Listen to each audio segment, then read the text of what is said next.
to you all.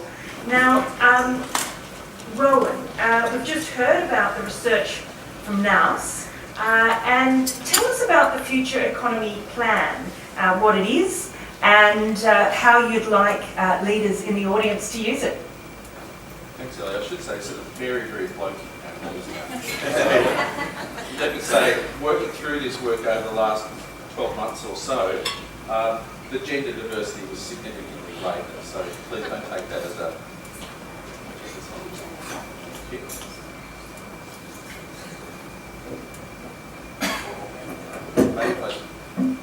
How is that? No? I'll talk loud. Can you hear me up the back? Yes? Okay. But this piece of work came about following a conversation between Environment Victoria and a number of the businesses that you see here. And I think the conversation started, or the thought process started around the fact that we needed to reframe the conversation that was occurring around climate change and position it more in an economic context. Our sense was that the issues were not gaining traction, and that climate change and natural capital issues were an economic issue and not being seen as such. And I think we've got still a lot of work to do there. You know, the Treasurer, the Federal Treasurer, just recently was quoted as saying that climate change could not be on the agenda for the G20 because it was not an economic issue, it was an environment issue. That's very typical, I think, of the reframing of the conversation that needs to take place. And it was, and this project was our effort to begin that process of developing a narrative around the protection of natural capital and the economy.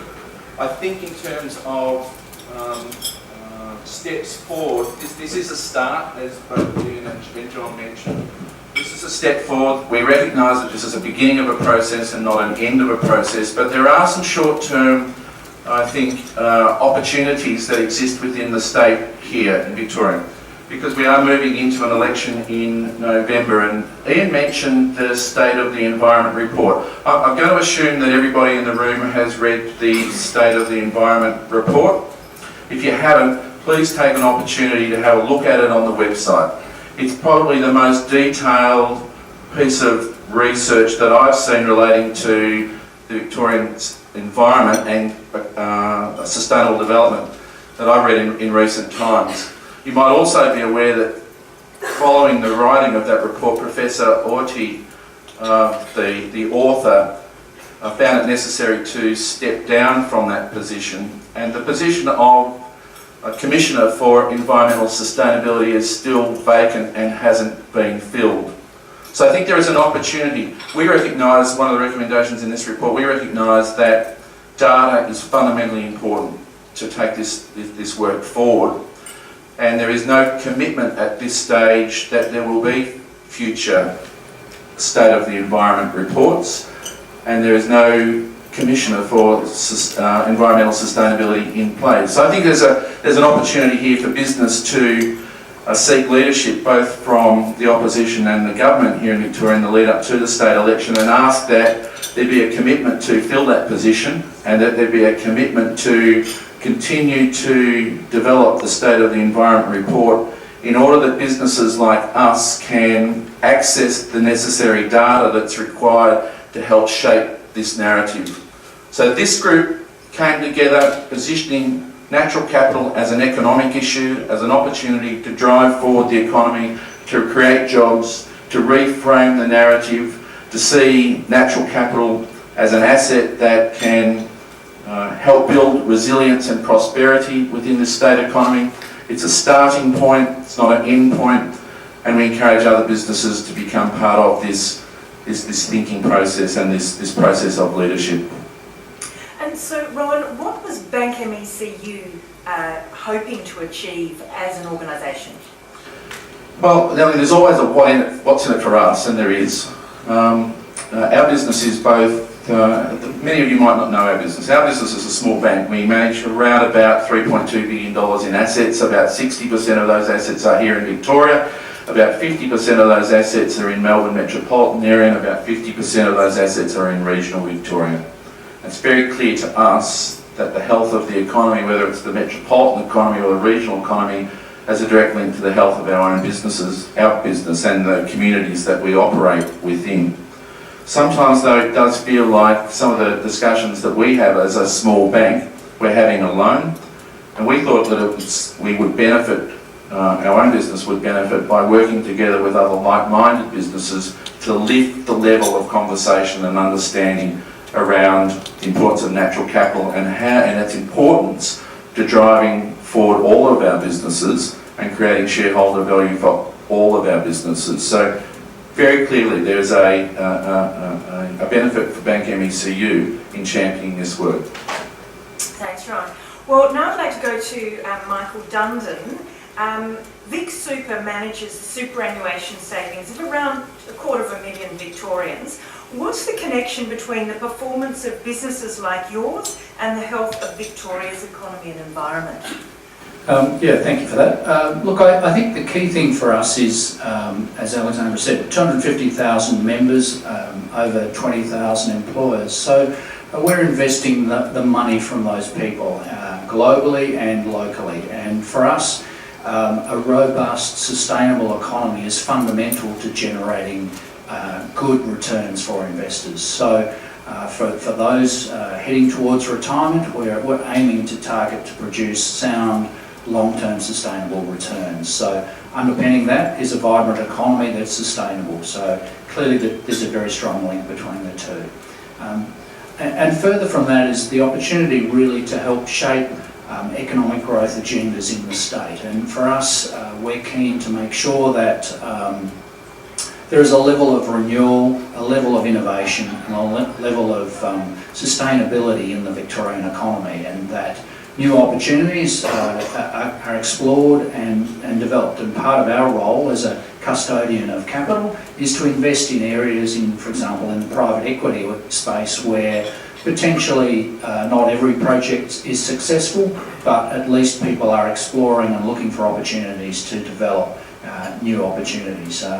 For example, we've invested in the LED light technology, not so much here in Victoria, but globally, and that's been extremely successful. And I think if many of you may know, but the LED light segment is only about 4% of the worldwide lighting market. So huge potential for a proven technology to actually, that's energy efficient, to actually provide really robust investment returns for investors like ourselves. And there are heaps of examples of these sorts of things. Thermostats that control energy use, very successful again. So I think from a fundamental perspective, we're keen to develop an economy that's robust here in Victoria, given that most of our members live in this state, and as they age we want to make sure that they are going to look forward to a retirement that includes a very livable state as well. So Michael, what do you think the big opportunities are for economic activity that will help restore natural capital, aside from some of the ones that you've mentioned? What are the big opportunities for Victorians? Well, one of the big opportunities is the agriculture sector, and it's an opportunity where we've had some success and some exposure to. And largely, if you look at the global stats, I think the number is something like, over the next 50 years, more food will be consumed in the world than has been consumed in the last 500 years. So if you just put your head around that statistic and think about the opportunity for exports, for value-added processing, it's enormous. So, for example, Victoria is invested in the north of the state in some very efficient irrigation structures. So we've replenished land, we've removed open cut channels, very energy inefficient and very wasteful of water. With subsurface drip irrigation, we're now growing cotton, we're growing maize, we're growing tomatoes, and we've got a range of other crops that we're looking to do. And what's that done for us? Well, it's created a longer term strong return. In the short term we've had some setup costs, but it's created more than 50 or 60 jobs in that community, a community that is fairly remote, fairly struggling a little bit in terms of the orchard area and the fruit industry. So we've been able to regenerate that area, and some of our technology has been picked up by others around us. So there's not just a direct impact for us, but there's an impact for the rest of the community in terms of new technologies being introduced and being shared. Thank you. Well, Elaine Crockett, it's perhaps easier to understand the links between the economy and the environment in your line of business, which is renewable energy. And yet your industry is growing at an extraordinary rate globally, but you're getting very mixed messages from the Australian state and federal governments. What shifts in thinking do you think, yes, it's pretty mildly, really, isn't it? What shifts in thinking do you think need to be adopted in order to put us on the pathway to a sustainable, renewable future economy? Well, thank you, Ali. I think the study very importantly debunks the theory that valuing the natural environment is a barrier to business growth. This report, it establishes that valuing human health, well-being and the environment leads to longer-term sustainable economies and business opportunities. And that's very consistent with the industry that we work in and consistent with the purpose of our company Pacific Hydro, which is providing investor returns while powering a cleaner world. Now, it feels to me like we've been fighting for this report for a decade or more in some ways. I would suggest that in fact economists have let down our industry over that period. They coined the term externalities and then were able to completely ignore the value of natural capital for some period of time.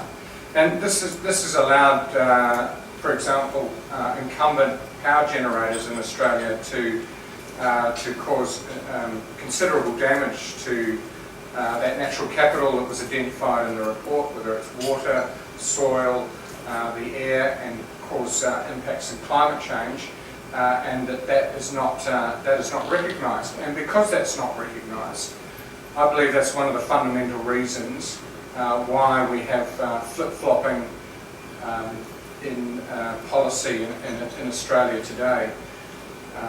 I believe that potentially going backwards on the renewable energy target effectively throws the Australian energy sector into what's been described as the collapse scenario in the report that you have today. So, very important report, and I think it's important that policymakers, business leaders, economists and elected representatives take the time to understand the conclusions from this report because they're not just significant for the Victorian economy, it's significant for Australian-wide economy. Lane, the Climate Council put out a report on Monday saying that Australia's electricity market is ageing, inefficient and unprepared. What makes you think, and they have Dick Warburton, who's a well-recognised climate denier on the head of the Renewable Energy Target Review. What confidence do you have that this report will be listened to? Well, I'm sure it'll be watched very closely. As to what it'll come up with, well, I have to say that the entire renewable energy industry is extremely nervous. Whether the report will do anything similar to this report and value natural capital, value the impact of emissions reduction that come from renewables, and effectively value our future, I can't say. Phil Vernon from Australian Ethical Investment.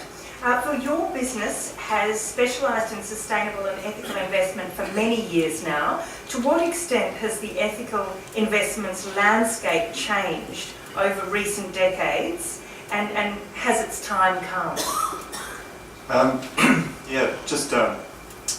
Australian Ethical probably serves as a fairly good proxy for the sector. It's been around for since 1986, and it's had a charter. We invest according to a charter. We don't sort of wake up in the morning and decide that we like something or don't like something. We're quite analytical in the way that we apply the ethics, and we go by a charter that's been in place since 1986. as I say, we're probably a bit of a proxy for people's attitudes in the industry toward the sector as a whole. And it's probably fair to say that over the first 10 or 15 years of the company's existence and the sector's existence, it was seen as being a little bit fringe. The growth was steady. Most of the investors were probably people that were prepared to sort of forego investment returns, but are hardcore committed. What we're certainly seeing now, I guess there was a bit of a spark in growth probably in the early 2000s, where there was a bit of an increased awareness. But certainly over the last couple of years, we've seen a dramatic increase. And just to sort of quite a few statistics, I mean, in our own business, for example, where our new inquiries, new business, new clients are just sort of going through the roof. And I'm not sort of talking about just incrementally. I'm talking about multiples of what it was, say, 2 years ago. The increased awareness, there's been a few surveys released recently. The Lowy Institute came out with a survey last week that said that there's an increased concern, increasing concern of people in respect of climate change, and really want to see the government take leadership on climate change. So there's a broad increasing awareness amongst the general population. Why is that increasing, and who's it? What sort of, who are they? I'd say why it's increasing is, particularly recently, I think people are getting frustrated with the political process and really want to see things take things into their own hands. But there's also probably people want proof. So for those people that might have in the past wanted to invest this way, but were a little bit concerned about, particularly when you're talking about life savings and so forth, they want to see the evidence that they weren't going to compromise returns greatly. The longer that we go on, the greater the evidence is there, and the evidence is there. And in our own case, we've outperformed mainstream benchmarks over a long period of time. I'm talking like sort of 20 years. But the industry as a whole carries that sort of evidence as well. So people are starting to see the evidence and responding accordingly. In terms of the demographics, as I say in the past, it probably attracted pretty sort of hardcore believers, if you like. Certainly what we're seeing now is it's just right across the board. It's average Joe. We're getting certainly a massive increase in young people. It's almost taken as a given amongst a large section of the young population. But right across the board, it's just, you'd be very, very surprised in terms of our average demographic. So, I really support, as I say, the way that we invest, we can be fairly bold. We are an ethical investor. We can take long-term views. We can take sort of whole systemic views. The more evidence that comes out that ties that linkage between sort of economic performance and investing sustainably, the better. So the investment evidence that I talked about, but also reports such as this, I think just really moves the conversation along. Thanks very much. Phil, Mark Wakeham from Environment Victoria, you're the odd one out here as being from an NGO rather than business. Why did Environment Victoria start a conversation with Victorian businesses about a sustainable economy? Thanks, Alexandra. So Kelly O'Shaughnessy here, who's now at the Australian Conservation Foundation, started this conversation a couple of years ago. And I guess we started this conversation for a couple of reasons. And the first one is that we have some really deep environmental problems. And if you look at the State of Environment reports and you look at all asset classes, our environment in Victoria is in decline, and in some cases in very serious decline, and on the brink in some parts of the state. And those problems have underlying drivers, and those drivers for that decline are the way that we live and the way that our economies work. So it's very important that we address the way that our economy operates. But the flip side of that is that we have very big environmental problems, and we need to deploy very large amounts of resources and capital and innovation and intuition solve those problems. And if we know there's one thing that markets can do is you know, when the conditions are right, deliver large amounts of investment in the solutions and create huge economic opportunities to solve our environmental problems. So that's one of the reasons that we're particularly interested in this conversation. The second reason is that our theory of change as an organisation is that political processes and decision making are really influenced by two things, and one of them is organised people. So we're doing a lot of work to build our supporter base and ensure that it's really active, particularly in the places that politicians listen to the most. But secondly, organised money is really important, and we know that politicians listen very carefully to the business community, particularly at election time, particularly at a time when an election is likely to be about issues like jobs and the performance of the economy. And we felt as though, as others have said, that you were really only hearing one voice from business, and it was often that part of business that was opposing change, that was opposing opportunity, that was opposing transformation and addressing our environmental problems. So it's really important that we strengthen our arguments around why restoring and protecting the environment is critical to Victoria's environmental performance. And you know, the NOUS research suggests that if we go with one of the models, the symbiosis model, we actually create over 200,000 jobs over the next 14 years. So very large numbers, and you know, you can quibble with the numbers at the edges or review the assumptions, but 200,000 jobs is not to be sneezed at, even if it turns out to be 150,000 jobs or 100,000 extra jobs. So really important that we strengthen our evidence base and our arguments so that we can demonstrate the economic argument and connection for getting improved environmental policy, and we're really glad that there's such strong leaders in business who are prepared to come to the table and have this conversation and put some work into building the arguments. And also just want to pay tribute again to the foundations who supported this work, the Right Time Foundation and the Lord Mayor's Charitable Foundation, as well as the NOUS Group. I'll leave it there. Thanks, Alexander. Thanks very much, Mark. Well, James Meldrum from Whole Kids, you own a food manufacturing business that produces organic products. What would your message be to the next Premier of Victoria about the connections between the state's economic performance and the health of our environment? What messages do I? Oh, I have a lot of messages. Not necessarily about the food industry. But for us, yes, we make organic food, and we actually have a lot of interest for our products out of Southeast Asia, subcontinent and China. In fact, there's tremendous interest out of China for our products, and it's not just organic products, but it's for food products generally that are produced in Victoria and throughout Australia. As an example of that, we actually just had a phone call about 2 weeks ago from a Chinese buyer who wanted to buy 5 container loads of one of our products. We simply do not have the raw ingredients to make 5 container loads in about 30 days. So there is enormous demand for food coming out of the subcontinent and also China. So the economic potential and the export benefits back to this state are obvious, I think, to everyone in this room and also to everyone in the food industry. For us as a business, I think there's about 18 or 19 million Chinese babies born every year.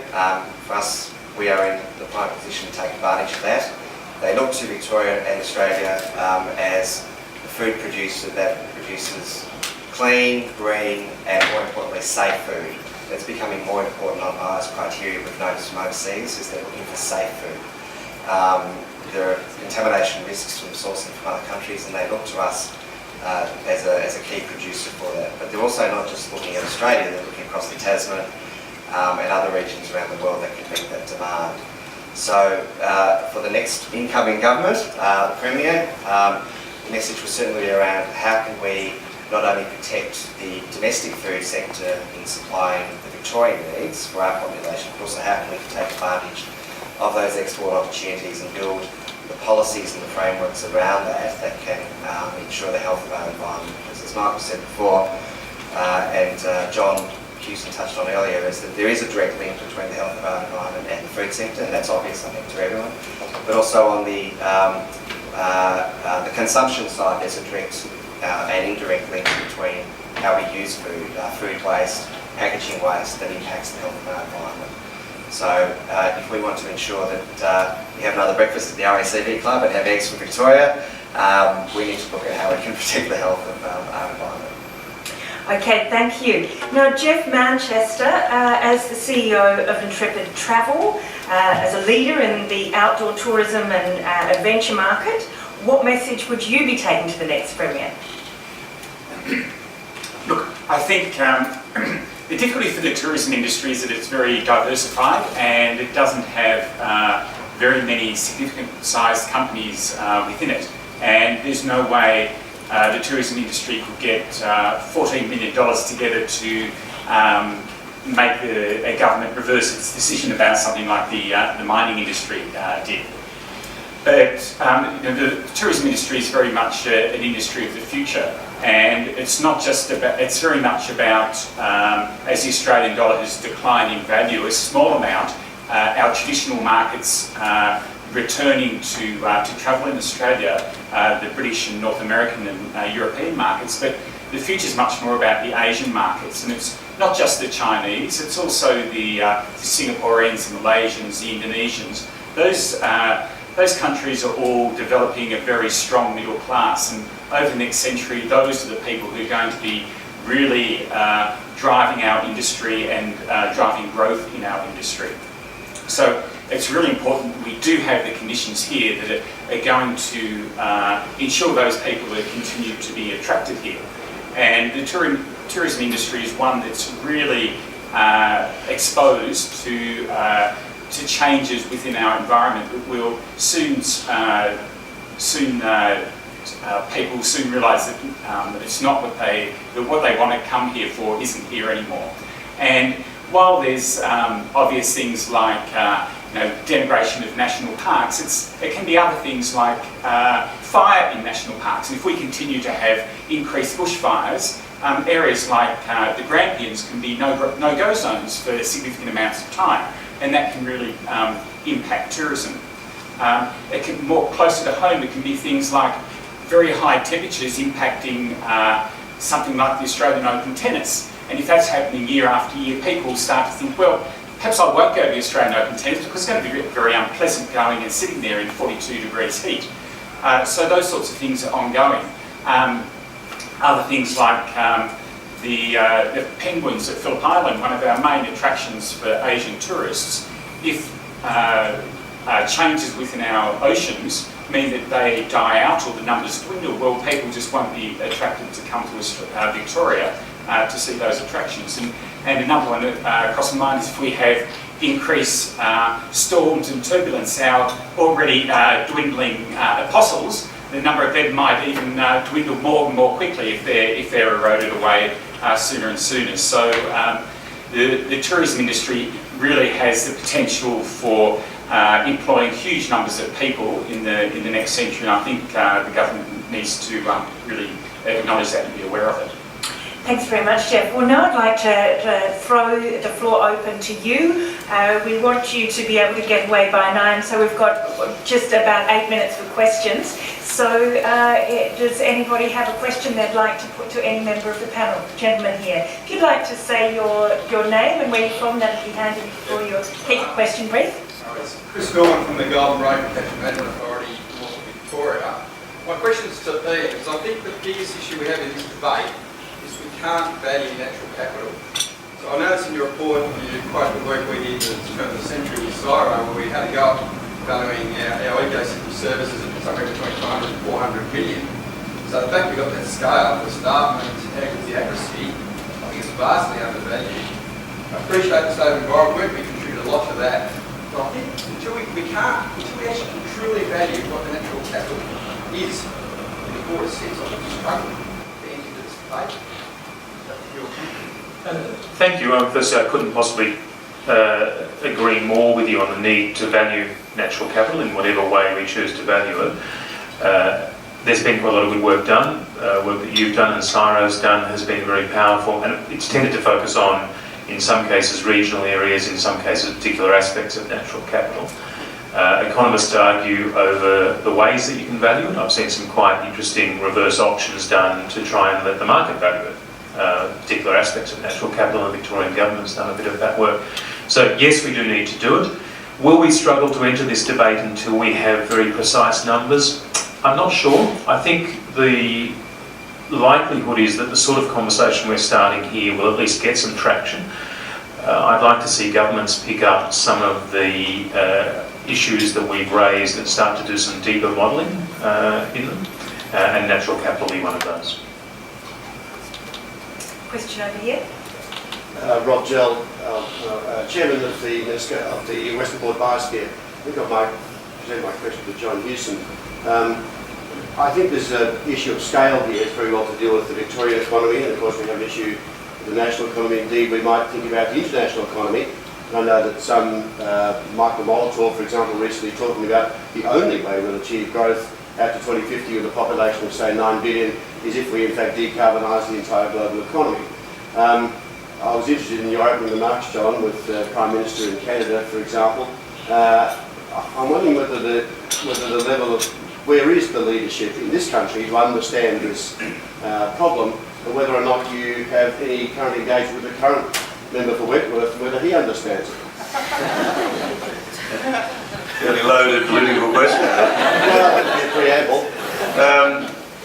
Look, I think we will see substantial progress globally on the issue of climate change in the course of the next 12 or 18 months.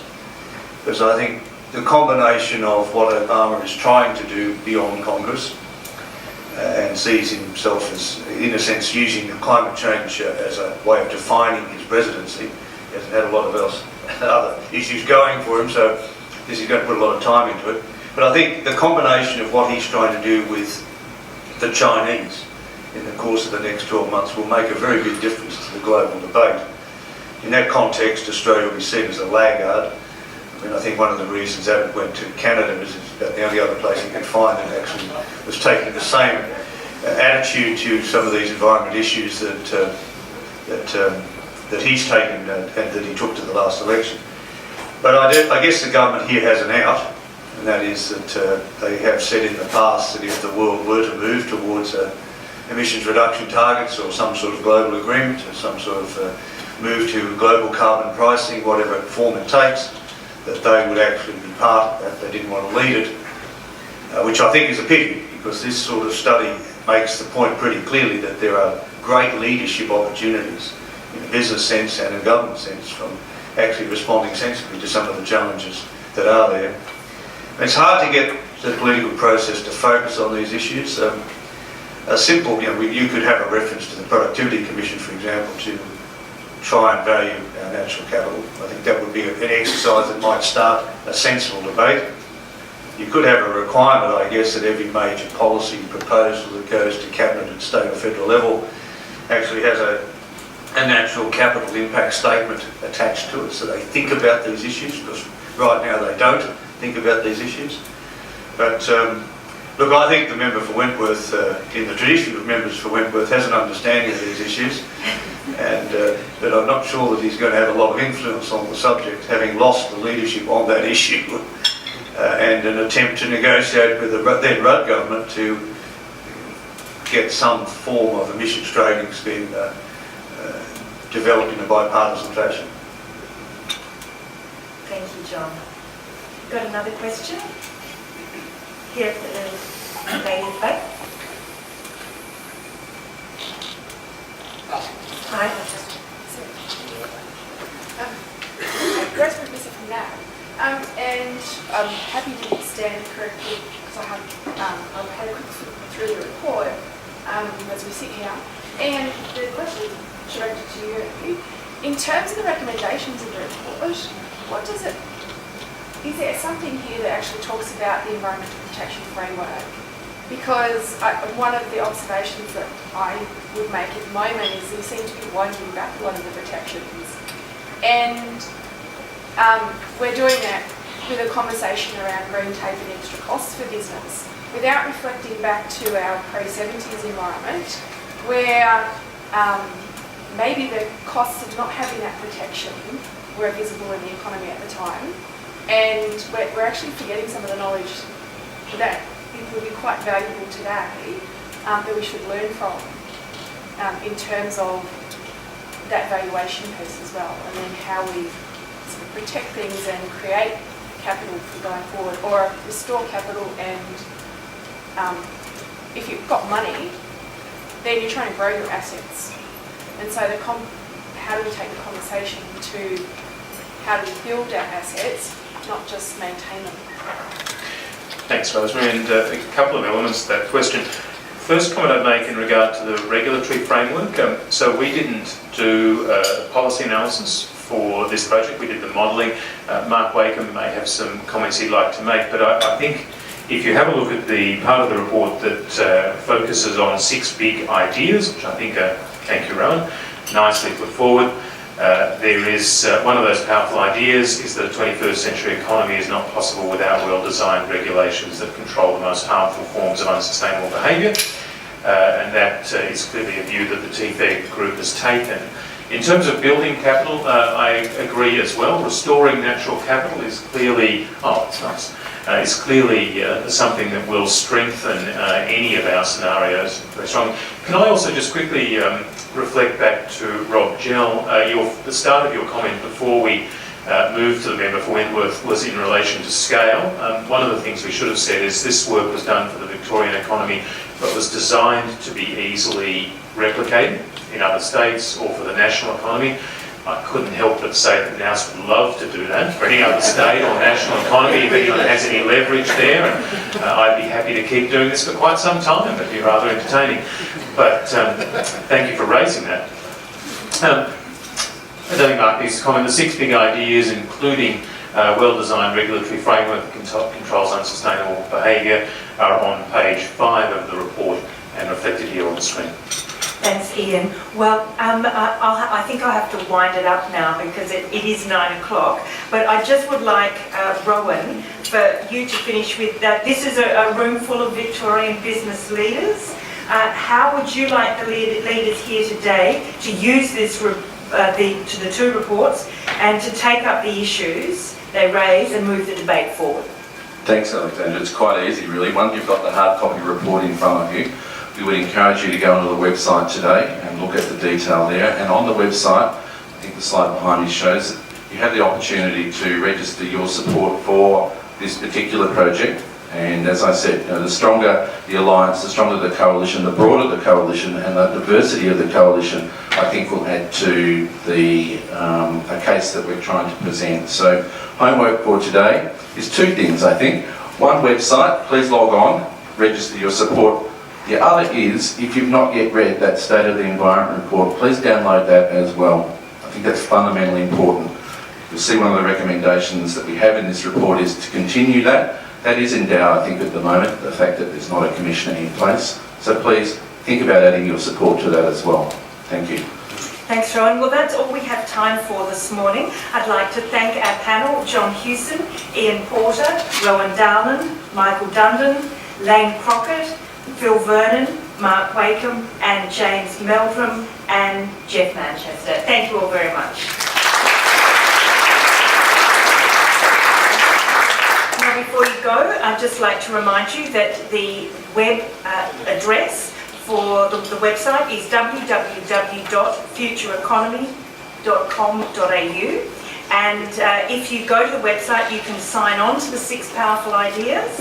And the Future Economy Group encourages you to submit a case study, about 1 page, about how your organisation is innovating to benefit the economy and the environment. So on behalf of the project partners, I'd like to thank you all for getting up so early, for coming in, being part of the end of the beginning. And I hope you have a wonderful day. Thanks for coming along.